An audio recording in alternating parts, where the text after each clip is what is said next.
چخالی پلیترا چخالی پلیترا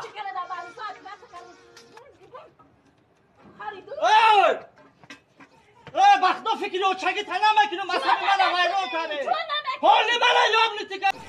بخدا فکر رو چگی تنم کنم مثلا من ویران کنه حالی من یاد نتیگه آن چی کردی با پدر بینی او را برای پدر داد نگوی طرفی زنک جان عروس جان خرمت ششتیک بیرده ششتیکش میاری ساموسه بیرده ساموسهش میاری چطاریش نمگه خودت در چوبتکات کده میاری رفته دروازه شده نیم پره کرده دیدی آی مادر خدا خواهد پادشاه میشه پدرتینه نمیاری شما دنیا قدشمند خدا رحمتش که باشن مردن صحبت شدون میگد بچه میگد همیشه ظالم بود که محبت علا در نگیرونه آخرم نکند خدا در کار موند آمانه شدن را فراموش نکنید. پدر یک تیکای پیغمبر رو میبینید پیغمبری بزرگوار عبدالله ابن عمر بچه عمر عبدالله فریاد کرد میگه بچه اینجا بیا گفت انچه دیر بعد اومده به شیش گفت که بچه جان من تو را فریاد کردم چه دیر اومدی گفت من خانه دور اومدم مادرم من پاچکاش در قفس سینم گرفتم ولی شکای مبارکم پازش کردم که رسول الله گریه میکنه میگه پیغمبر چی شد یا پیما برای شما وزنی قلتید نه کاش مادرم زنده میبدو منم برای شکای مبارکم پاچکاش تازه میکردم افسوس پیغمبر آرزو کردم چون که رسول الله 6 سالگی مادرش مردگی هستن 6 ماه در شکم مادر پدرش وفات کرده هستن یتیم بود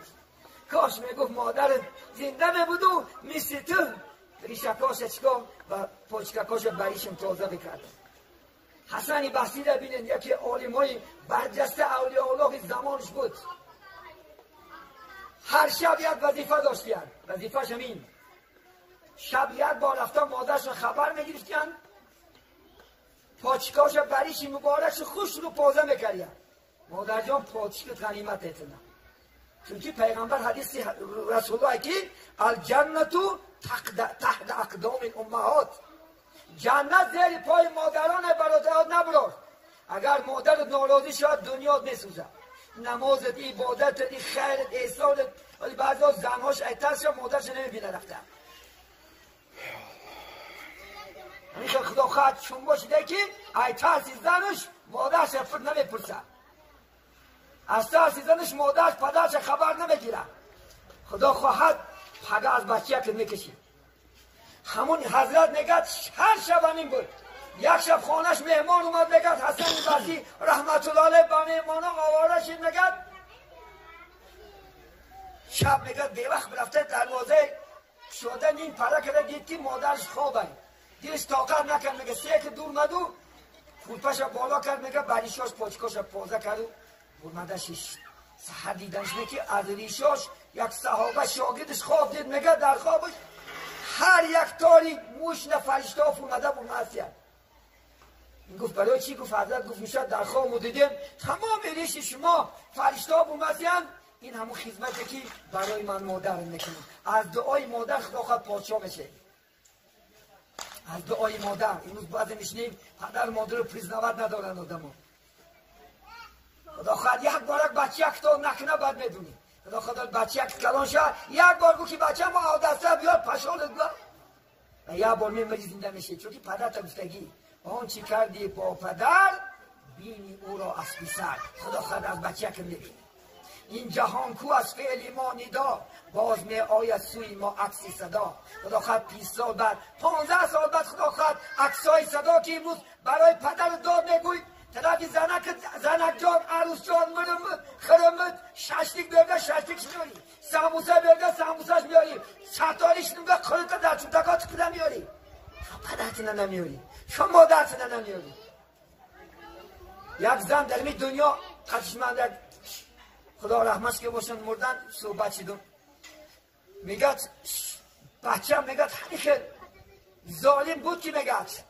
شب میگد شاپور بود ماشین های میکرد شب ساعتی 10 اوچت سامبوسه و ششتی که گرفته میگذروند بوش به دماغی من میرسید حتی سویت کشته میخوردن این دیل بینه، این بعد خدا زده به ایمان بینه. ولی که شما افضلین افقات اول برای پدرت میگه، افضلین افقات برای مادرته. چوار چون که در خوردی برای تو خدمت کرد یا نکردی. خدا قرآن میگه اعوذ بالله من الشیطان الرجیم و قضا ربکم الا تعبدوا الا ایاه و بالوالدین احسانا اما یبلغن عندک الکبر احدهما او کلاهما ولا تقل لهما اف. ببین خدا میگه فقط من عبادت کنه، بغیر از من دیگر یگان سه عبادت نکنه. ما شما مزار عبادت داریم، چوب عبادت داریم، علاب عبادت داریم. خانه جای شما نه عروس هم میارن در دیدی علاب گیر به حرام است و شرک است یکی در نیکا هر هنر رو میکنه. شما سوزن بزدیمش بهش این شرکه ای نه به چیه به سوزن که این سوزن همون بولش نشید چی اگر در کنه نداره و سوزن متبرش آمد و سوزن که در تاج زد زگر این عقل بینه کنی علاب گیرون کنی که عروس چار در نوید را چی؟ خدا خدا در 10 سکند به جمعت می شود. یک علاب پرستی خدا زده بینه 70 سال علاب هر ساعتی 3 خسته میگن علاب میکنن، طاعت میکنن، عبادت میکنن، عین حاجت میپرسن 70 سال و میگن به یارز یک دستمت خون چی؟ حقی دستش میتخه که دستش میسوزه. لعنت بر طوری میگه خدا و من تا 70 سال عذاب کشه ساعتی 3 خسته علابت کنم نوادیشت کنم تو بجای من نگه داشتن تو بان من میسوزی. من نفرت کردم، من رو به خدای عالم آوردم. یه عقل در کار اسلام دی من همش شرک است. آدم کافر میشد اگر همه اعتقاد کنی که چی بدست من یک بدون که برای چی علا میکنن و این محبت چه در میگیرون است. این محبت علا در میگیرون خدا خودم نکنه که خدا در کار موند باید بگرد یا این رفته در رفته علاب نتکیه کو باید خدا خواهد علاب سوزد یک بار کودید که ندو تکیه با الله کن. الله هست نگهبانی ما شما، نگهبانی تو باشد ذات جبار، نترس از هیچ کس زینهار. اگر میگه خدا مبارک کنه بالا ای هیچ کس نترس، نگهبانی تو باشد ذات جبار، نترس از هیچ کس زینهار. کسی را که نگه دارنده شد او نمیگردد خیانت یکتاری مو. اگر خدا مبارک نه یکتاری مو تا یک آدم بیجا کرده نمیتونه.